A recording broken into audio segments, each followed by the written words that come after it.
What you do here could have an impact downstream. These nutrients, nitrogen, phosphorus, that are found in our fertilizers, when it gets into our coastal waters, it increases the size of hypoxia. Nitrogen is a chemical that leaches out very rapidly and goes with the water flow. You can lose it. Over half of the nutrients come from agricultural practices. This is not a coastal Louisiana problem, this is a global problem. The ones in the heartland are the ones that need the most help. This is our cultural problem of growing crops that need a lot of fertilizer. We have a culture of how we raise our food, how we produce our food. Fertilizers are needed to produce crops at a level that is economically viable.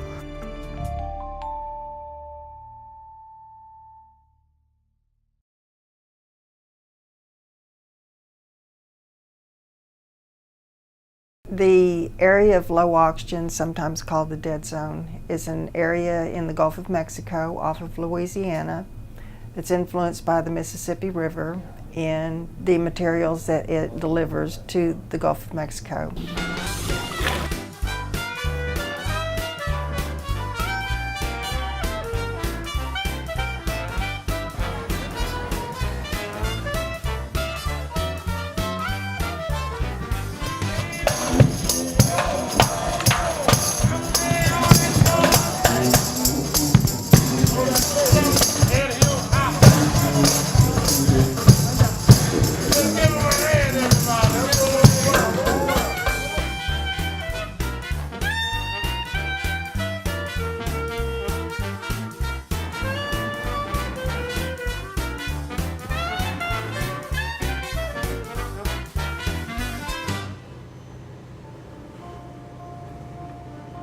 The Mississippi River is one of the largest river systems in the world.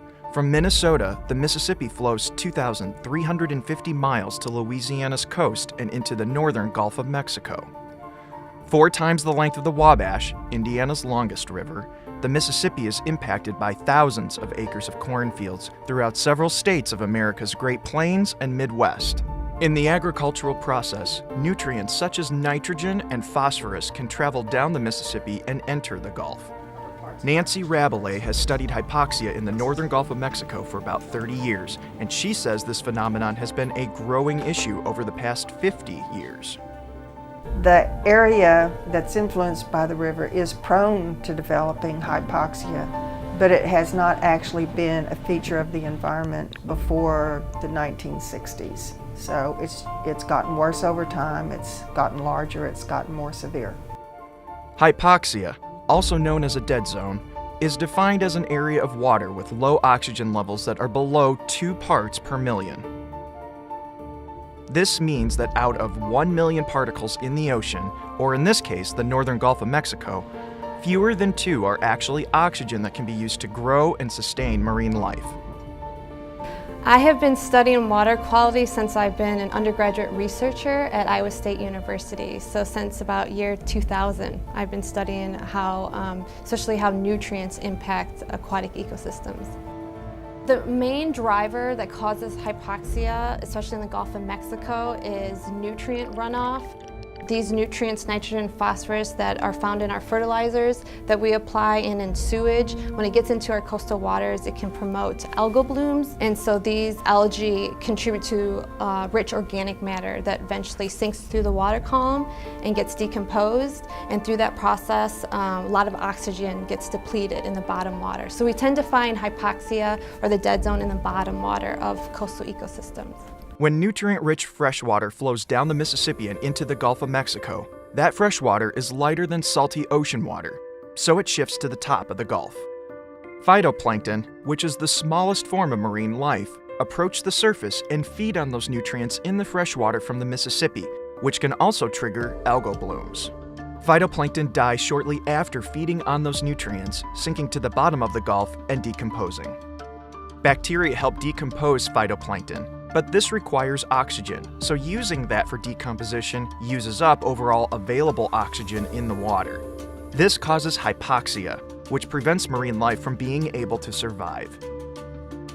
There are dual implications here. First, phytoplankton are at the bottom of the marine food chain, If they die, then other marine life struggle to survive because they don't have food.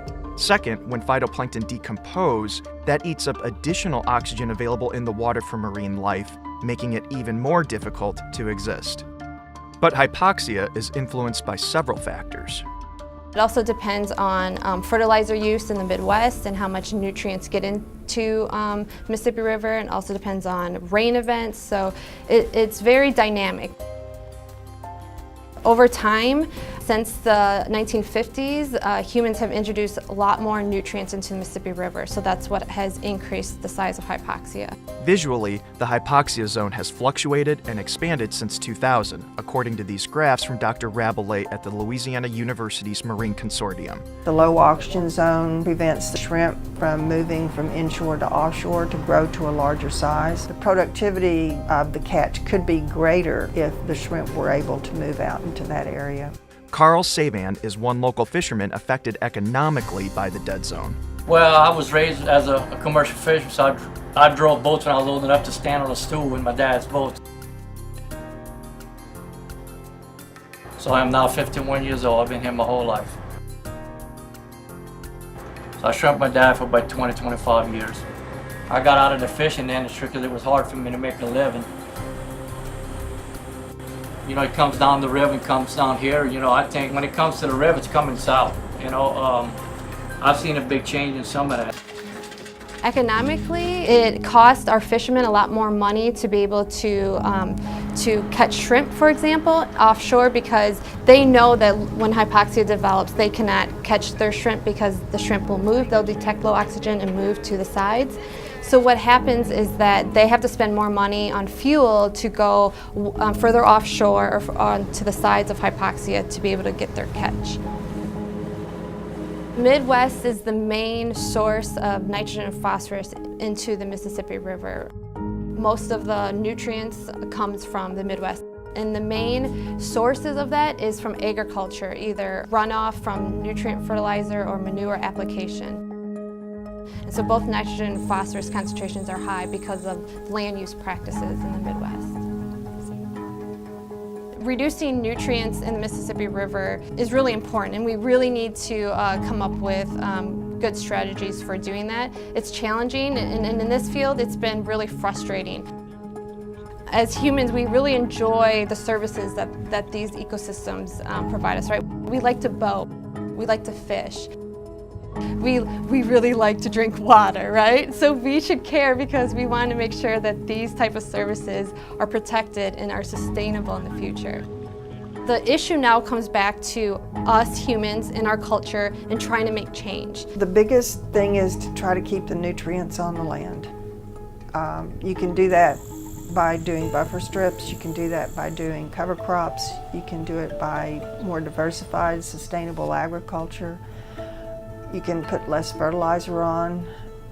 Right, a lot of the activities are voluntary, and that's challenging. Like, how do we really make a difference in reducing our nutrients? And we got to think seriously about that and not just say we're going to have volunteer actions. We need something more concrete that's going to make a difference, so that people in the Midwest don't have to worry about their drinking water, and people in Louisiana can not have to worry about their seafood.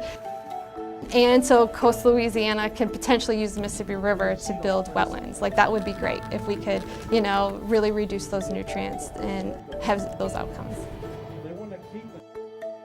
So what we need to do is we need to start seriously thinking about our crops, and if we really want to grow a lot of corn that needs a lot of nitrogen fertilizer. And in everyday's life, we can think about the type of products we want to eat and buy. This is very challenging because we'd have to go against our cultural norms of growing a lot of corn and soybeans in the Midwest. And the system is kind of built for that right now, and we kind of need to start critically thinking about if we need to grow other crops. And not even just for nutrient runoff, but also for the ecology and quality of soils in the Midwest, right? If we rotated other crops into those soils, it could help the quality of that land also. I've heard more of a problem. No, corn's going to be grown in this state. Corn likes Indiana, and It's one of our main cash crops here, and soybeans as well.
From my perspective, the more frustrating part, here all the time, you're not doing anything. Indiana's not doing anything. Farmers don't care.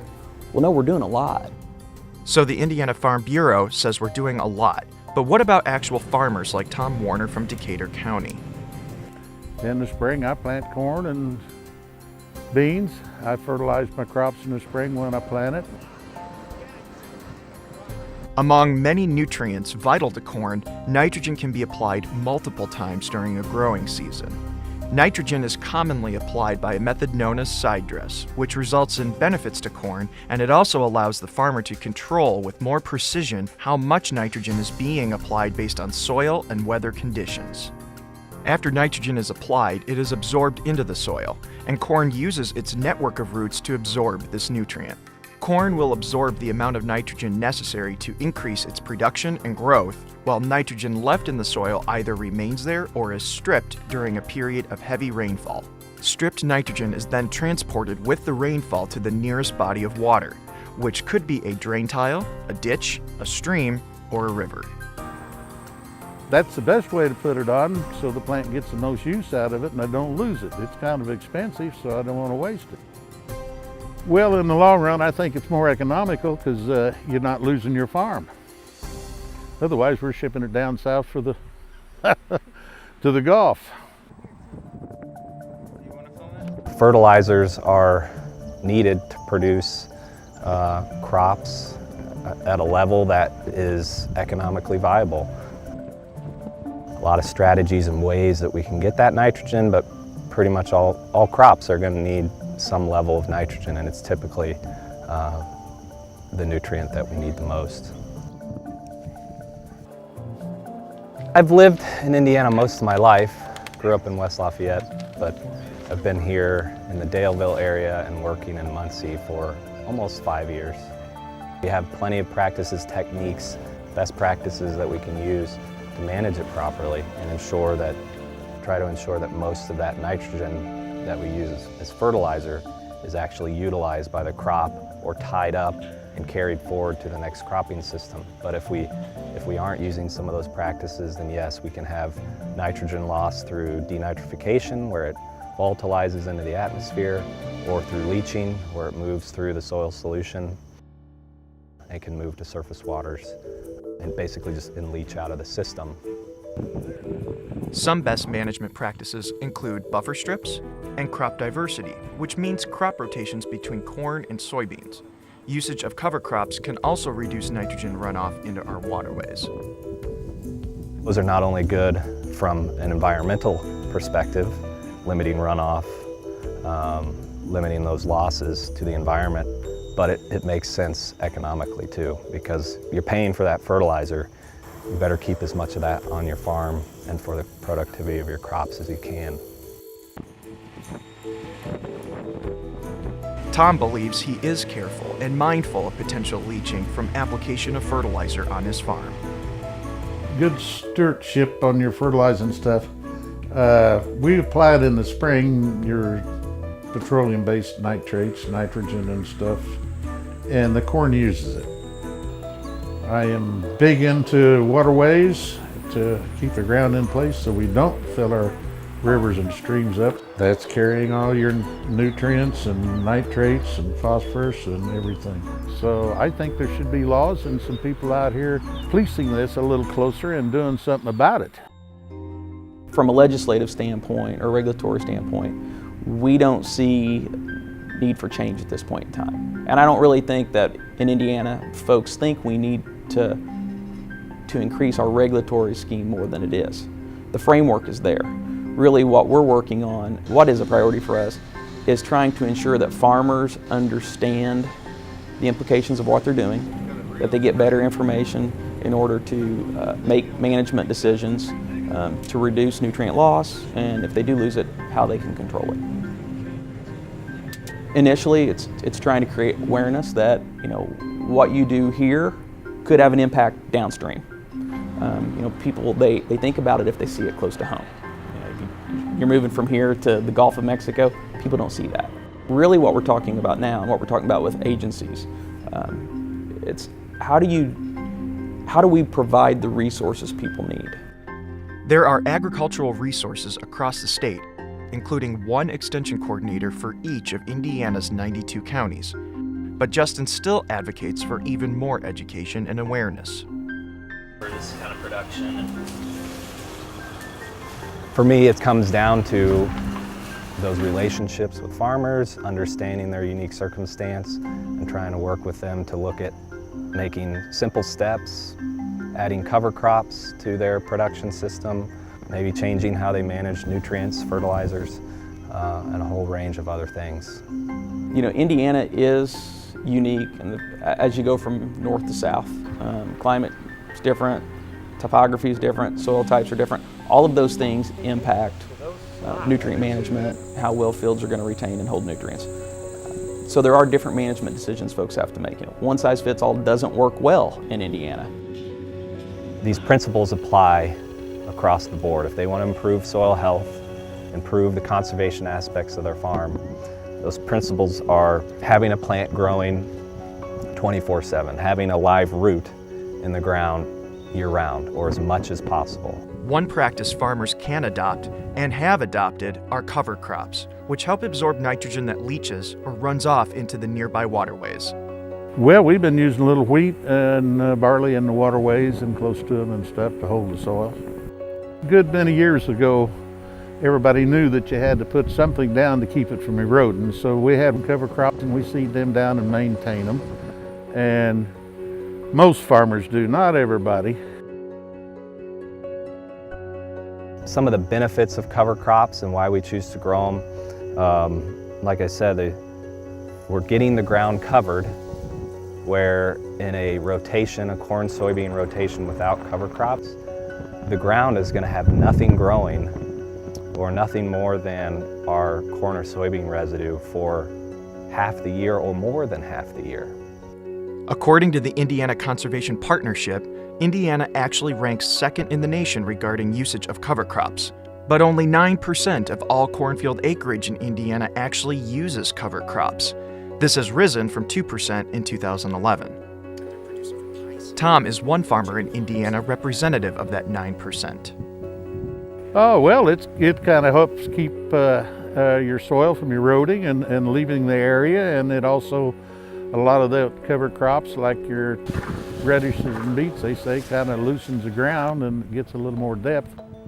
Imagine a cell phone factory. Throughout the year, this factory produces cell phones and is continually producing cell phones every day of the year. A factory is a large investment of resources. To not have it used for half of the year is a waste of that investment. Every day the factory is down is a loss in profit. Now imagine a cornfield as a factory. The field is like a factory in the way it produces a product, like corn, for a majority of the year.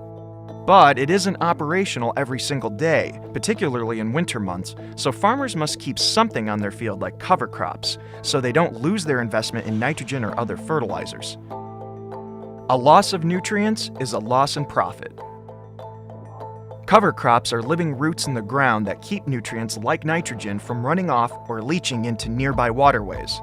So planting these cover crops can prevent damaging environmental impacts of nutrient overload in water, but they can also retain profit for farmers who use them from season to season.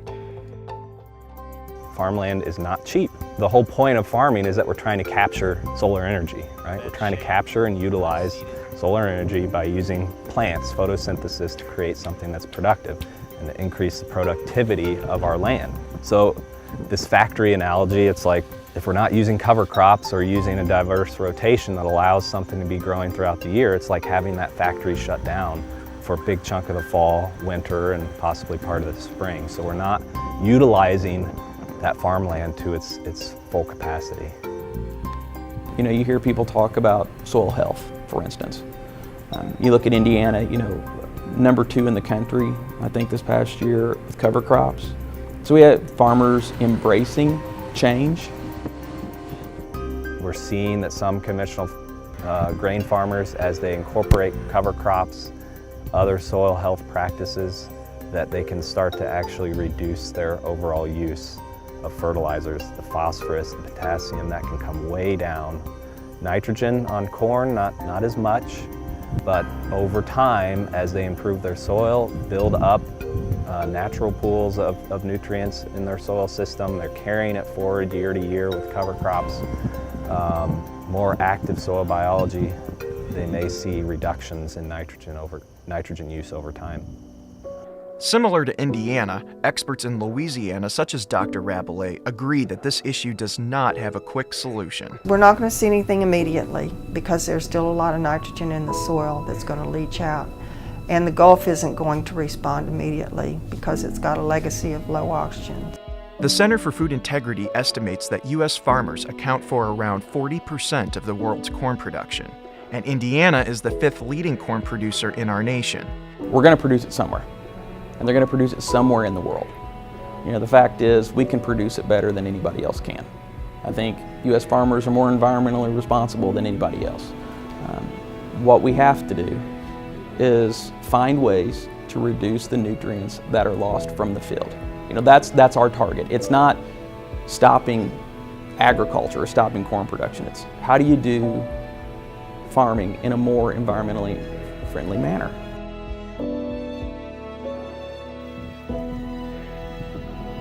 Agriculture really is of how we raise our food, how we produce our food. And each person or farm family or business is unique in why they're making certain decisions. I couldn't believe what we were doing in the Midwest was really impacting the coastal ocean. The main driver that causes hypoxia, especially in the Gulf of Mexico, is nutrient runoff. Water in general is a priority for the organization. It's where I spend the vast majority of my time. There are multiple sources, but over half of the nutrients come from agricultural practices. But they're needed to keep our production systems productive and economical. You have to do these things to keep nutrients out of water. That would be great if we could, you know, really reduce those nutrients and have those outcomes. For our kids, grandkids, and families in the future, we need to preserve some of this country and try to keep as much of it intact as we can and have it clean as we possibly can. We are all connected through our decisions, our attitudes, and our actions.